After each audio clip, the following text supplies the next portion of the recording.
now that we've given some context about who we are and our backgrounds and our vulnerabilities and the challenges and the ocean of emotions that we've been experiencing, at some point in time there has to be a disclosure and a sharing of who we identify as to our employers, to the people who are trusting us, who are writing our checks, who are committing their time to us to do productive and engaging activities for industriousness and commerce and social innovation and impact. And so how do we go about, what are some of the implications of that disclosure, of that moment where we tell the people who are working with us, and this is the final question of this first section, what are some of the implications about this disclosure to say to our employers or our work colleagues that I am different, I am neurodiverse?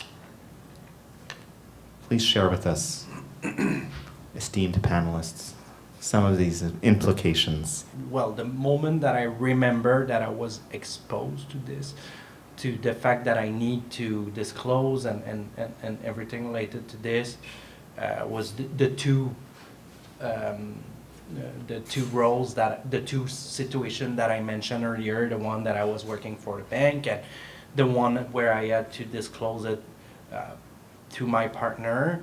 And it was two different things as well, actually. When the implication and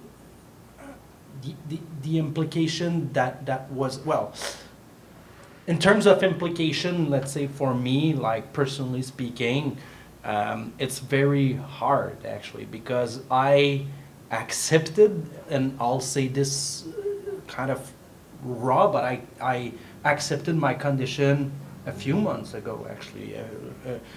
Maybe no, not a few months ago, but a few years ago. Sorry about that. I accepted my condition maybe around when I started my business, actually. The fact that I need to accept who I am, and I need to find all the other tools that are available, medication, this, that, to, like, when it's needed, to be able to take it and stop avoiding some things and just say, oh, I'm lost, and sometimes I focus on something for like a very long period of time, but it's very non-relevant that I focus on something like when I started my first business, I was like, oh, I'm so hyped to start the business, I'm gonna build this, that, and I had a million of ideas, and I spent 5 days focusing on doing an email signature, actually. So it's like that, and before accepting this and reading more about this, because I never read about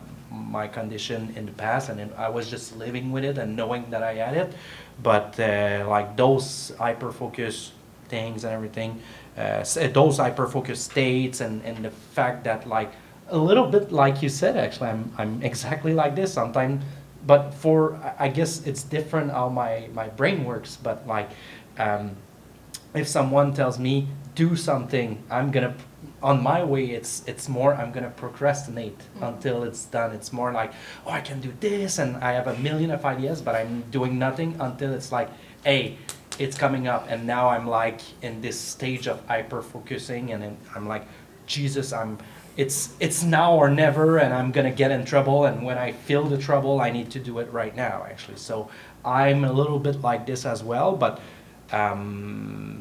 I learned to live. I learned about my disability by building this business, actually, with my co-founder, and by seeing my co-founder sometimes being affected to some of the things that I was doing or not doing as well, you know. So, oh, can you do this? Yes, sure, I'll do it. Yeah, so that's such a great idea. Yes, I'm gonna go forward and talk to this person. A week after, hey, did you talk to the person?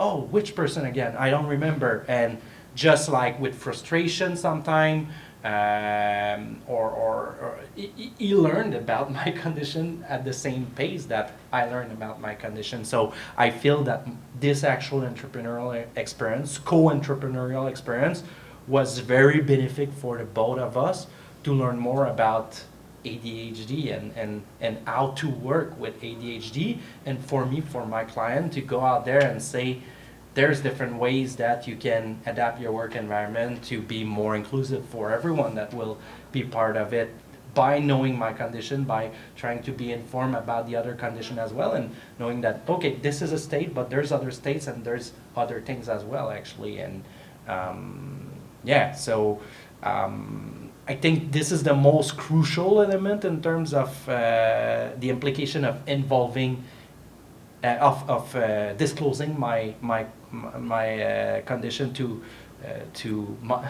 my employer, let's call it like this.